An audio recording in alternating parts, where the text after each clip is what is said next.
Xbox pinky promises that your controller is safe. 343 is finally fixing Halo's biggest problem. Let's discuss. What's up guys, and welcome back to Xbox Ready, the YouTube channel that's dedicated to all things Xbox. It's in the name. Come on. I'm gonna keep it rolling with this new format that I tried out last video. Jimmy is sick today, so we could not film the ultra mega super awesome weekend edition of Xbox Ready where we team up and discuss everything that's going on in the world of Xbox. But hopefully by next week, he'll be back in action. In the meantime though, I have a duty, guys. I have a responsibility to make sure that you are Xbox ready, so let's get right into it. So earlier this week, Xbox was kind of in some hot water when players were reporting that they were plugging in certain controllers and getting an error message that says that this device is no longer supported. Microsoft came out and said, yes, we are cracking down on the use of unauthorized accessories with Xbox consoles. We want to preserve the Xbox console experience, and we feel like there are too many variables when it comes to these off-brand third-party options. There's some speculation that Xbox is trying to get ahead of people using unauthorized accessories in order to cheat in games,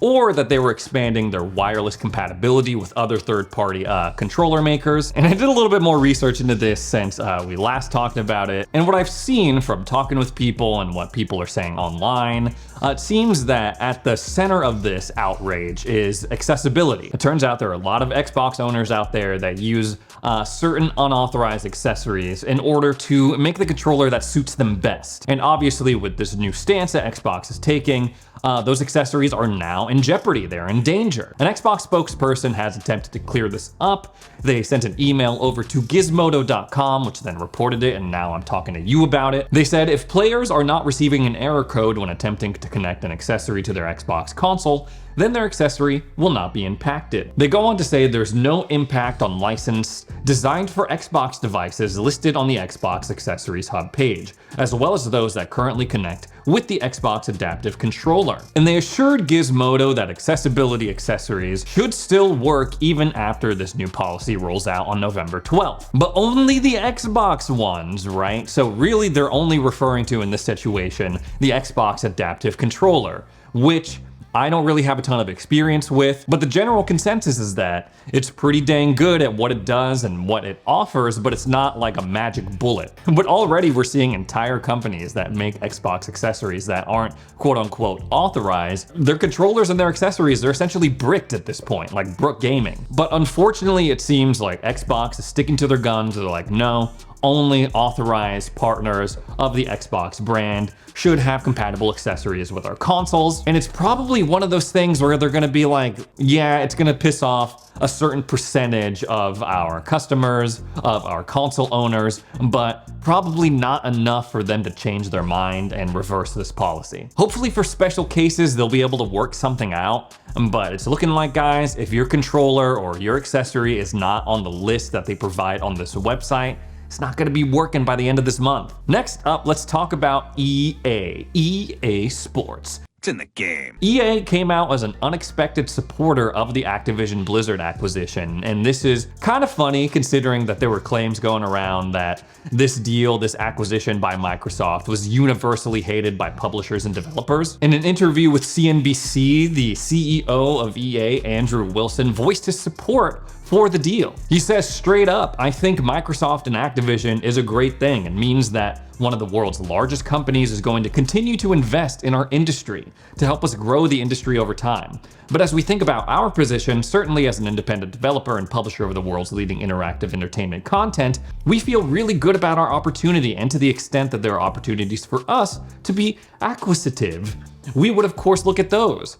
Very interesting things being thrown around here. First, I don't know how much people are gonna care about EA supporting this deal. They're one of those publishers that, like, as soon as they got really big, they got really dominant. They started doing some really questionable stuff. But personally, I'm a really big fan of the partnership that they have going on with Xbox that bundles EA Play and Xbox Game Pass Ultimate. I'm using it right now to play the Dead Space remake, and it is awesome. But overall, EA is sometimes a pretty questionable company. It's oftentimes voted like one of the worst companies out there, not even in the games industry, like worst companies, top 5. But it's what he says at the end of this quote that is interesting to me. We feel really good about our opportunity, and to the extent that there are opportunities for us to be acquisitive. First of all, I never seen that word used in that way. Does this mean that EA is also open to acquisition? Maybe they're hoping to get bought by Xbox as well? If that happened, I don't even think that'd be allowed, honestly. Like, can you buy Activision Blizzard and then move on to buy EA? That would just be like, I feel like someone would have to really step in at that point. And actually, I'm gonna be at BlizzCon this weekend.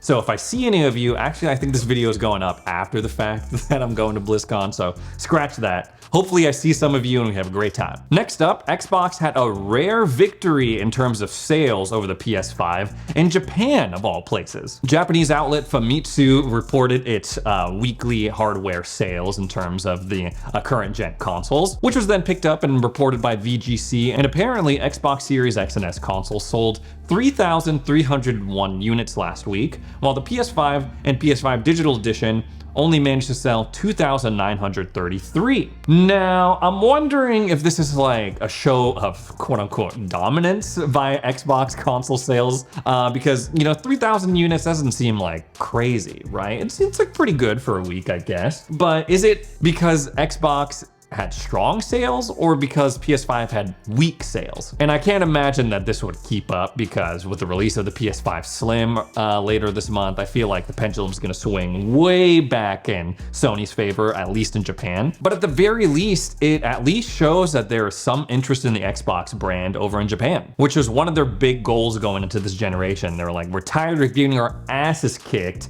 over in Japan in terms of sales. The PlayStation crushing us, Nintendo crushing us. We gotta do something about this, guys. I'm sure that's exactly how the meeting went. We've seen improved relationships with Japanese publishers. We've seen a little bit of increase in terms of sales. So hopefully that momentum keeps going a little bit, because the more global interest in Xbox as a brand, the better it is for fans. The more like third-party stuff we get, and the more money Xbox makes, the more money they can be like, okay, let's start making like some really dope projects and like reinvesting that money. It's a win-win all around. Probably jumping to conclusions of like this 1 week where Xbox beat PlayStation 5 sales in Japan. But I'm just a hopeful guy, man. I'm an optimist. What do you want me to say? I hope that they keep doing better, and I hope that their sales continue to be strong so they can continue sending me free stuff. Next up, let's talk about Halo Infinite. I've been on and off playing Halo Infinite for the past couple of weeks. Since Season 5 drop, I've been having a lot of fun with it, and 343 has stated that they're gonna fix one of the biggest problems that they've had since launch. The Halo community manager came out and said, guys, we hear you. Since the game has launched, everyone has been talking about all these desync issues that they're having. So he's like, okay, so instead of doing like little fixes bit by bit and hoping that something changes, we're gonna just go balls to the wall, fundamentally overhaul how our network works in order to eliminate desync issues. He says since this decision was made, the team has been heads down on a more comprehensive overhaul. An endeavor of this scale takes time, which is why we haven't had many updates to share. Significant work has been done here already, with more still underway. We'll share more when it gets closer to a public testing phase. So it sounds like we're gonna have to wait a little bit longer in order for desync issues to go away, or possibly go away. Me personally, guys, I know it's an issue, but when I play, honestly, it doesn't really happen to me, I guess. I don't know, I was just playing last night, having a great time, didn't have any desync issues. So I think it's just more on a case-to-case basis. It shouldn't be a problem at all, but it hasn't affected my enjoyment of the game personally. But yeah, it's a good sign that 343 is finally addressing this issue, and hopefully they figure it out, since a lot of the Halo stuff is now transitioning to Unreal Engine 5. Let's finish up the news segment for today talking about Game Pass. Like I always say, it's not an Xbox ready video unless I talk about Game Pass in some way. The November lineup for Game Pass has been announced, and the following games will be added by the time November 15th rolls around. Thirsty Suitors, Football Manager 2024, Dungeons 4, Like a Dragon Gaiden, The Man Who Erased His Name, Wild Hearts, Spritia? I'm going with that. And Coral Island is rounding it out on the 14th. Like a Dragon Gaiden, The Man Who Erased His Name, I believe was shown off at the Xbox Showcase back in June. This might be the game that finally I'm like, okay, I'm gonna invest in this franchise. Wild Hearts is probably the crown jewel of this month's offerings. I can't believe that this game came out this year. It was one of those where I was like, oh man, that looks really interesting. I'm definitely gonna get around to playing that at some point, and then I never did, and it's like 2023 is almost over at this point. This was supposed to be EA's take on the Monster Hunter genre, and I remember seeing gameplay trailers of this and being like, that looks pretty cool, that looks pretty fun, stacking a bunch of boxes onto each other and then climbing them and bonking a monster on the head. But while the game showed a lot of promise, one of the biggest complaints about it was performance issues. Right now it's sitting at a meager 6 of 10 on Steam reviews. So maybe Xbox Game Pass is the perfect way to try this game. You don't have to buy it straight out, you can just play it as part of your subscription, and if it runs like crap for you, you can just uninstall it. Now it's time for a segment I like to call Accessory Talk? Xbox Ready Accessory Talk?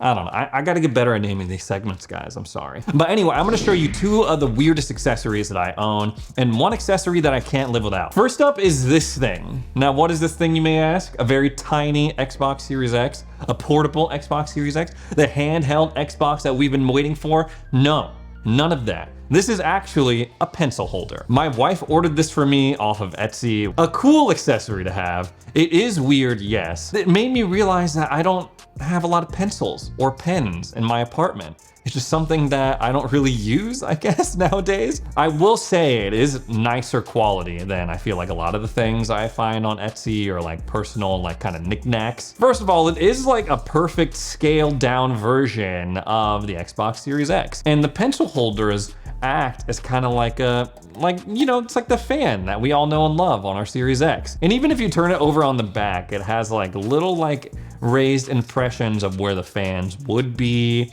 where like the USB-C ports would be, the power, the HDMI, even where you would plug in the expandable SSD card. And oh yeah, they have like little kind of impressions on where the disk drive would be, where the sync button would be.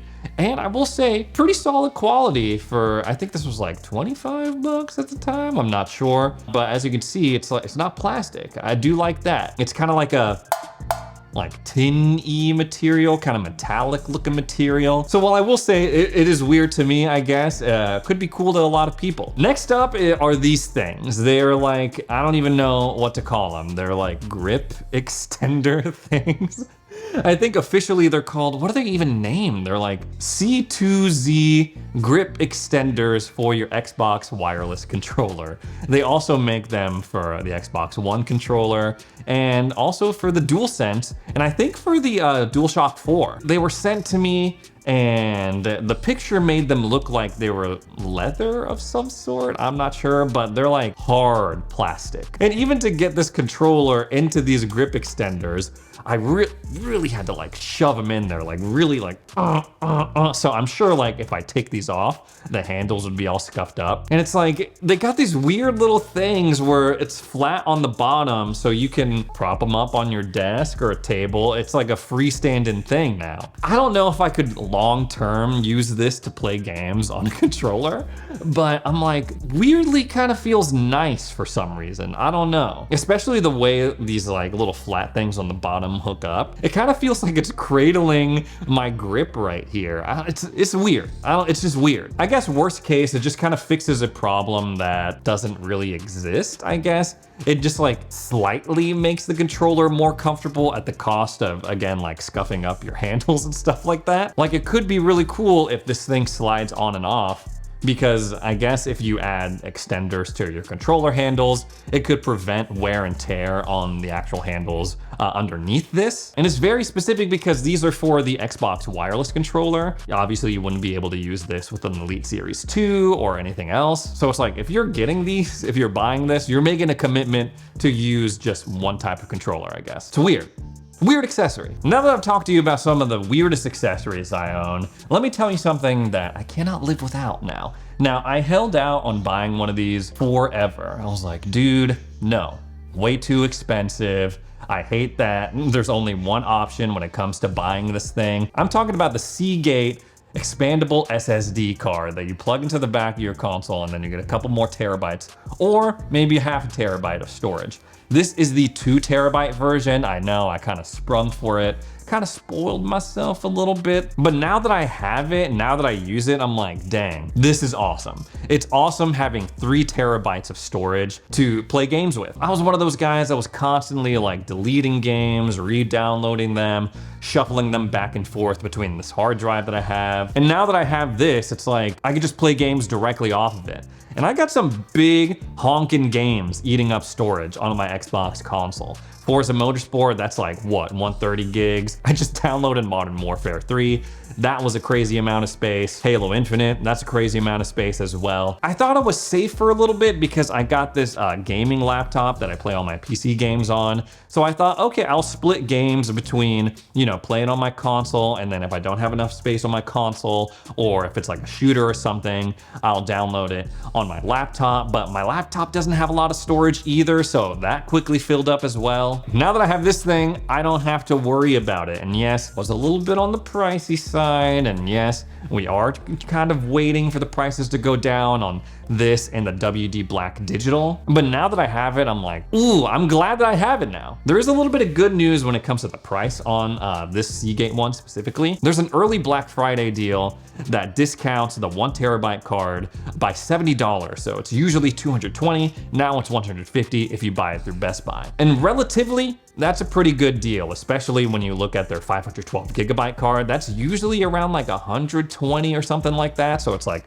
pay $30 more, you get a full terabyte of storage that you can add on to your Xbox console. That's especially useful if you're out there rocking the white Series S that only has 512 gigabytes of storage. And as always, if you like any of the stuff that I talk about on the channel, even this like weird random pencil holder, I have links to buy any of that stuff below this video. Check them out. Anyways, guys, that's all the Xbox stuff I have to talk about today. Yep, all in a good day's work. We'll see you in the next video.